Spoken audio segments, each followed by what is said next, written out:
Start with the news segment today. Southern Oregon PBS is collaborating with the Jefferson Exchange with its program Us As We Are, sharing coverage and interviews from local events in Southern Oregon. In this episode, Us As We Are host Keegan Van Hook first looks back on the Grants Pass celebration of Dr. Martin Luther King Jr.'s birthday. We'll hear from the people involved in the civil rights movement. Then Van Hook visits with the Society of Creative Anachronism, an international organization where members dress in period clothing and recreate the pre-17th century European world, including jousting, crafting, and dance. Today, I'll share interviews from two events Us As We Are attended in January. First, we're in Grants Pass, where community members put on their annual Martin Luther King Jr. Day celebration. And second, we'll take a little journey back in time, in the basement of Southern Oregon University's Stevenson Union, where the local Society for Creative Anachronism, Barony of Glendoofin, holds their weekly medieval fighting practice. Newman United Methodist Church in Grants Pass sits on a semi-busy street across from the Josephine County Courthouse. Its cross-pointed steeple rises prominently over a set of carved wooden double doors. When you walk in, you're met with an example of how lovely a church can be. Ornate carved wood adorns the curved beams of the high roof, and stained glass windows can be found on every wall. Greeting arriving visitors at the door is a young reverend with a clergy collar and cross necklace. I'm Ryan Scott. I'm the pastor here at Newman United Methodist Church in Grants Pass. And tonight was the Grants Pass annual Martin Luther King Jr. Community Celebration. I'm so glad to see you all here today. Newman's been hosting it on and off since the 90s, but we've been doing it in partnership with two other churches in town and the college for the last 4 or 5 years. We are honored to be joined tonight by Dr. Geneva Craig and Mary Louisa Lillibell. Welcome. Hello, my name is Dr. Geneva Craig. I'm Mary Louisa Lillibell. I live in Grants Pass, Oregon, and I'm here tonight to celebrate MLK Day with Geneva. Both these women are being humble in introducing themselves. Dr. Craig was a major participant in the 1960s era of the civil rights movement in Selma, Alabama. She marched peacefully alongside Dr. Martin Luther King Jr. and was present at the Edmund Pettus Bridge on the infamous Bloody Sunday. That's when marchers in the 1965 Voting Rights March from Selma to Montgomery were met by state police who beat and tear-gassed the crowd. Mary is the daughter of civil rights martyr Viola Luiso, who was murdered by the KKK while participating in the Voting Rights March. Well, we were invited to come and speak here at Grants Pass to celebrate Dr. MLK Jr.'s Day. This is a holiday. When they would put us in the jails, I couldn't strike back at the policemen who were cattle-prodding us, beating us with billy clubs, and trying to break our spirit. How do you feel that things are different today with work around activism and working for civil rights and furthering equality for people? How is it different today than it was in the 1960s? I don't think that the job is that much harder or easier, but we do have the treasure of working together. Pre-Dr. King, we probably could not have sat in this church together. We forget what it was like when not everybody could vote. We forget what it's like when not everybody could walk into a store or a restaurant where we couldn't have events together. My mother went to Alabama in 1965 to participate in the voters' rights demonstrations, and she was murdered by the Ku Klux Klan. That was a common fear in 1965, and to some extent, it's not abolished, but to some extent, that is not the same. Mm-hmm. However, there's still many, many people being killed because of their race. Mm-hmm. When I came along, the predominant color was black with a sprinkling of white or Asian. Then, as time went on, the colors of white increased, like when we marched on the Capitol in Montgomery back in the 60s. When George Floyd was killed, and I'm looking at the television, and then my son is sending me articles, people all over the world was painting murals of George Floyd. I read where they even had his mural and they were honoring him in Bethlehem. Syria. Think about it. All around the globe. And when you saw the people marching, you saw rainbows of colors. Rainbows. Here is Reverend Scott again. So honored to have Dr. G here and Mary. I thought that their talks and the questions they answered were timely and needed for us to hear tonight. How did you get involved here at the church? How long have you been doing this? I've been here at Newman 3.5 years, and in the Methodist system we get assigned by our bishop, so I was assigned here and had some apprehension going into Grants Pass. Being an Oregon native, I kind of knew the town's reputation, and being the first out gay pastor in Grants Pass, there was some hesitation to it, but the church here has been a place of hospitality and welcome and inclusion, not just on LGBTQ stuff, but racial justice, disability awareness, and the list can go on. Having events like this where people come together is so important. People get to hear different perspectives, and they get to hear from stories from inspiring speakers like Dr. G, who can challenge us and inspire us to keep moving forward, even when we've faced a history of challenge here in Southern Oregon. When I came in '09, and this woman followed me around the store, and she kept asking, "Why are you here?" And I said, "Oh, I saw you over at the counter. You're getting film developed just like me. That's what I'm here for." She goes, "No, why are you here?" And I go, it's the same thing. And then it hit me. Oh, you mean here, Oregon, here? She goes, "Yes, why are you here?" And I said, "Well, why not here?"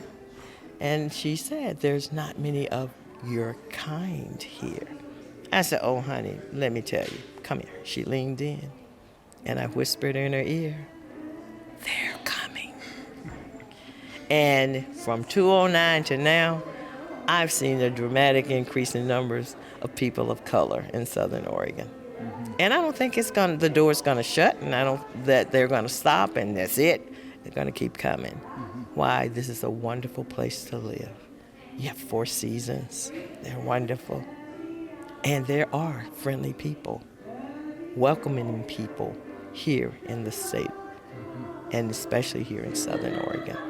I think it's important that we appreciate what it means to have each other, as people, and what we want and what we hope for. That we need to talk to each other about it and see what we can all do together. And everybody out there with problems and issues, one thing you must cling to, it is hope. And never, ever go in such deep depression that you forget what gives you joy. Make that joy list, put it on the fridge, bathroom window, somewhere. So that when you can't think because you're so down and out, look at your list and do something that gives you joy.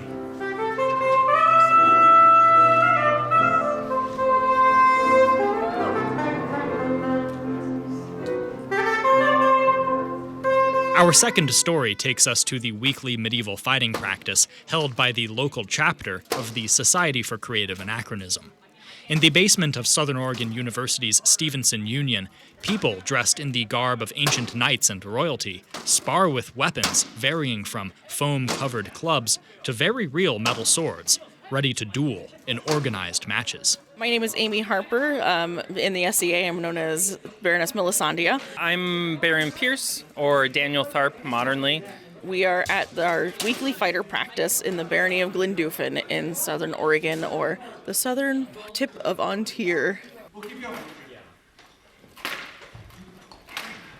SEA stands for the Society for Creative Anachronism. It started in May 1st, 1966 in California. Students from Berkeley who were interested in just seeing what the medieval times, let's do it. And so they had a backyard barbecue and did fighting, and it just kind of grew from there and expanded, and it's now a worldwide organization. We are in the Principality of the Summits, which runs pretty much Medford Ashland all the way up to Salem, Oregon, and all the way east, pretty much all of the rest of the state. There are 21 kingdoms, so we're in one kingdom, which is Oregon, Washington, the left half of Canada. That's all one kingdom called Ontario. And then there are 20 other kingdoms across the known world. Basically, the SCA is a 501c3 nonprofit educational group. It's also a social club. It's people that get together who like to dress in medieval garb, and we camp in large pavilions made of canvas. We have tournaments. We do bardic singing around the campfire. Everything you can basically geek out about. Ready? Good. We have 3 different kinds of combat represented tonight. There are 2 different kinds of steel fighting. So there's cut and thrust, which is a heavier military-based fighting. There is rapier, which is the lighter weapons, still steel. And then there's armored combat. They're rattan weapons wrapped in duct tape. And they need heavier armor because you swing a stick at someone, you're gonna get hurt, right? Or they're gonna get hurt.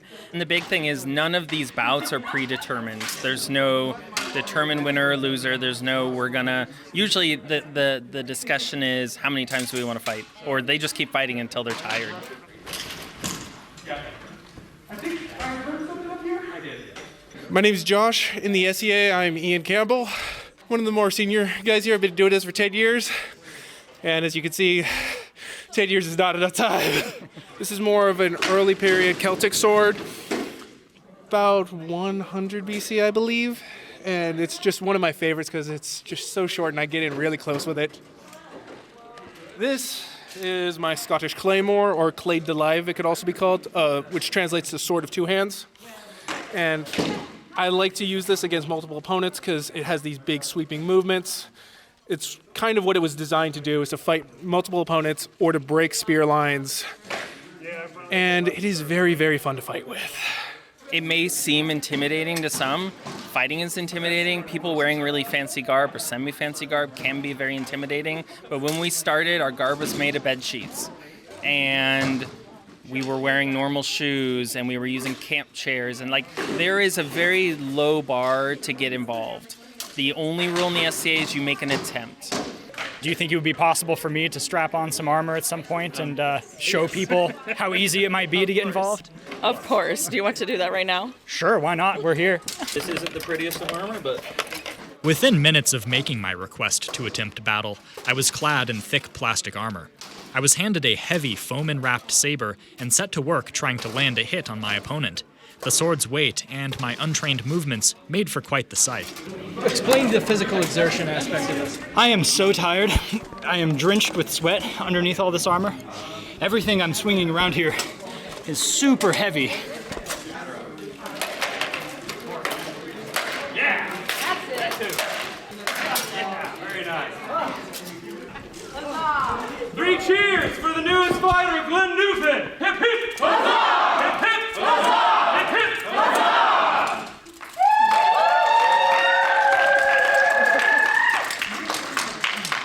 Thanks, everybody. I'm exhausted. That was extremely hard. And probably one of the hardest workouts in that brief a period of time I've ever done. Here's Ben Ward, or Felix Aurelianus in the SCA, a longtime society member. There's people that go down deep dives about anything, and what's awesome with the society is everybody's welcome, included, and encouraged. Anyone can join, anyone can come play. You don't have to be a member. All of our during the week activities are free. So if anybody has a passing interest in anything historical, if anybody watched Braveheart and thought, yeah, you know what? Yeah, I could do that. Well, by all means, come on out. Well, that's it for our January installment. We had a great time with the Society for Creative Anachronism and learned a lot at the Grants Pass MLK celebration. Whether you were enlightened by the words of a figure you found inspiring, or just discovered a new hobby you might want to enjoy, this is us as we are.